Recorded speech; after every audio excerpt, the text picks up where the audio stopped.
Okay, let's call this podcast Solving Trigonometric Equations Part 1. You see highlighted in green here the fact that this Part 1 podcast will deal with this form of the tangent being sine over cosine, as well as the so-called Pythagorean identity version. It's kind of an a squared plus b squared equals c squared in the context of trigonometry. So let's get started. Paper 1, of course, no GDC. Something like solve cosine of theta being equal to -2 sine theta cosine theta. Keep your eye on the interval over which IB will be asking you to solve. It's sometimes not strictly between 0 and 360. They could ask something like -180 to 180. Just keep an eye on the actual location. Good idea in this case to bring the negative term over to the left-hand side by adding it across. And as it turns out, there is a common factor. So you've got a term plus a term, and cosine theta is common to both terms, so factor it out. And you see that cosine of theta times the quantity of 2 sine theta plus 1 is equal to 0. Well, of course, if two things multiply to be 0, then each of these factors respectively have to be equal to 0.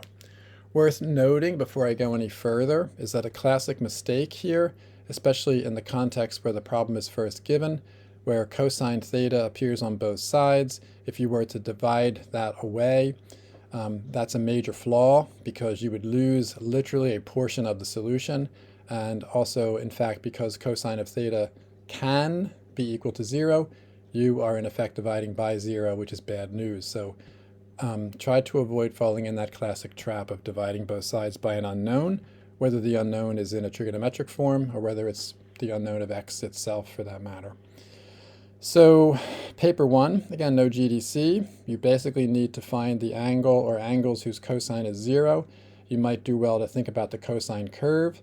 So whether you show an IB examiner this kind of notation or not is not as critical in this context. However, it is at the angles of 90 and 270 respectively that the cosine curve dips down and hits zeros in both cases.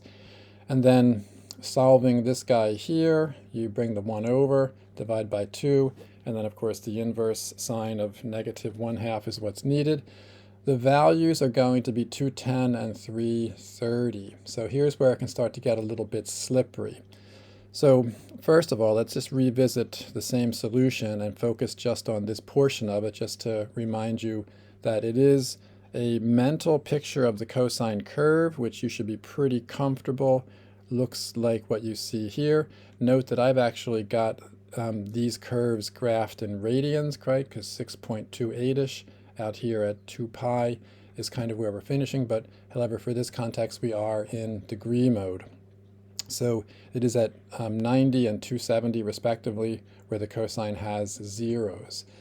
Now, the slippery thing about what can happen with the other portion of this, I know we are doing or taking a paper 1 non-GDC approach here.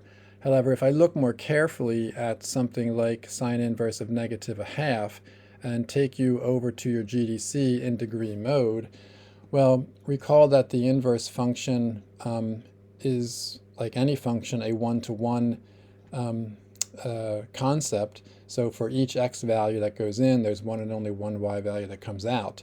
And so sine inverse of -1/2 is -30. So as it turns out, if you look at the sine curve down here, what this basically is saying, because the GDC is doing its job of giving you the one range value relative to the one domain value, because that's the nature of passing the so-called vertical line test in terms of how a function is defined. So if you think about -1/2, which is kind of like here's 1, so 1/2 is basically here, which means -1/2 is down here somewhere.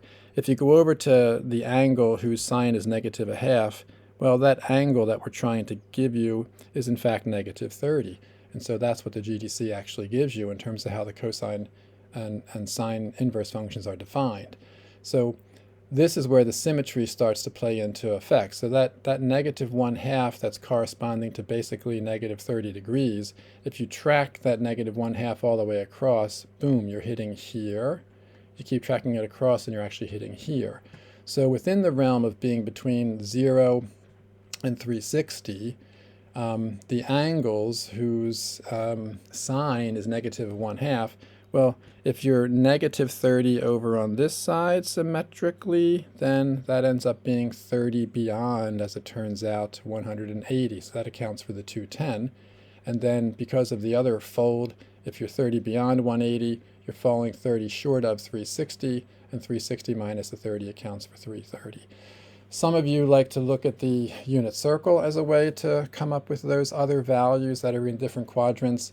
I've been encouraging you to use the actual symmetry of the curves themselves, but the fact is, even under paper 2 conditions, the answer is not provided directly for you from simply plugging it into your calculator, because the interval over which you had to find solutions, namely from 0 out to 360, demand still, even in a paper 2 setting, that you use these symmetries to come across from that negative 1/2 value and pick up that angle there and that angle there. Okay, so let's close with the second example that is paper 2 in context, although I'll take a paper 1 approach in terms of the factoring, and close with a classic way in which you can use the GDC straight up, and at the same time we'll employ the trigonometric Pythagorean identity. So if you're asked to solve something like 4 minus the sine of x minus 6 cosine squared of x is equal to 0, note here the interval is provided, and now we're actually technically in radians as well. So because you have to resolve sort of sine and cosine and get them both over into the same world, and by that I mean it's going to be a sine x world that is the one which allows you to proceed further, if you've got factoring in mind, especially if it's a paper 1. So we do know that the cosine squared of an angle is just 1 minus sine squared of the angle, using this identity up here. So you replace cosine squared of x with 1 minus sine squared of x, follow it through, and you end up having a trigonometric quadratic equation, not uncommon, right? Kind of a 6x squared minus x minus 2 equals 0 type thing, which, as it turns out, is factorable because you need 3 sine x times 2 sine x to give you this first term here. Outside, inside of 3x minus 4x accounts for negative x in the middle, and of course negative 2 times 1 is negative 2. So now we have, once again, 2 factors being multiplied to be 0, so each of those factors respectively would have to be equal to 0. We are in a messy paper 2 setting, so let's, again, this is just continuing over the same problem. Let's focus on this particular piece right here, firstly. So when you've got that factor set equal to 0, I need x to be equal to inverse sine of 2/3. And your GDC is your best friend here, because inverse sine of 2/3 gives you 0.7297-ish. And so what that basically is saying is for some value that's basically up here at 2/3, the angle whose sine is basically 2/3 is right here as 0.7297-ish in radians. And of course, I hope you kind of see where this is heading, because there is another angle whose sine is up here at 2/3, right? Because this is basically saying the sine of x has to be 2/3. That's kind of what that means.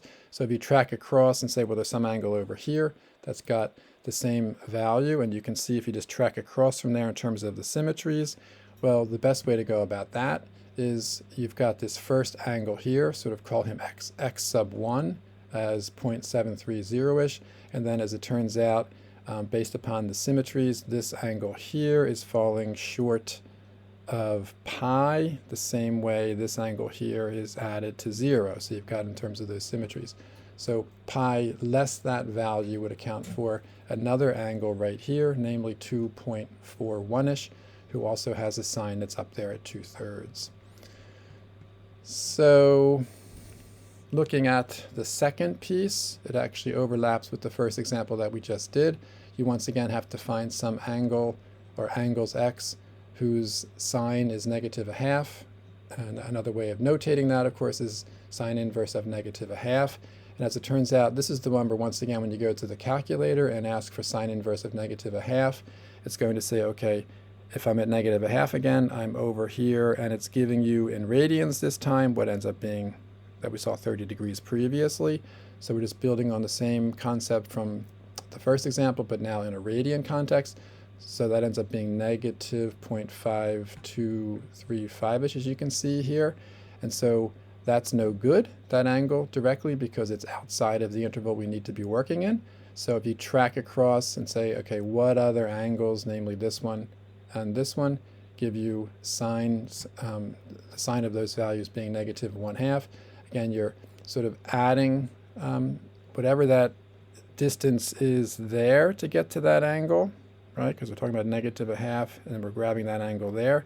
So just slap absolute values on that and add it to pi, which is kind of what the next slide is going to be saying. So add 2 pi, the absolute value of the value you just got.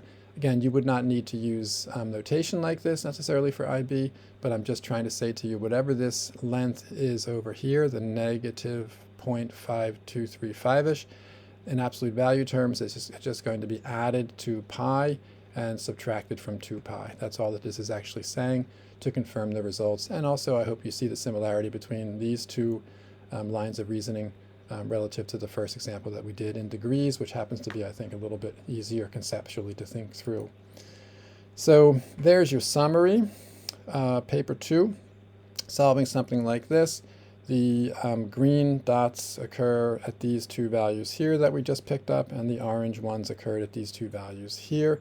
And what's really interesting is if you were given a question like this in paper 2, you basically would not even necessarily have to pursue it with the substitution here and eventually factor, because believe it or not, a totally valid paper 2 solution with a sketch is you simply put that given equation set equal to 0 into your GDC, make sure you are in radian mode, and you pick up a curve, and this curve, as it turns out, between 0 and 2 pi out here has 1, 2, 3, 4 places that correspond to where that would be having zeros, and these two in green match with the previous two that we just saw, and these two in orange.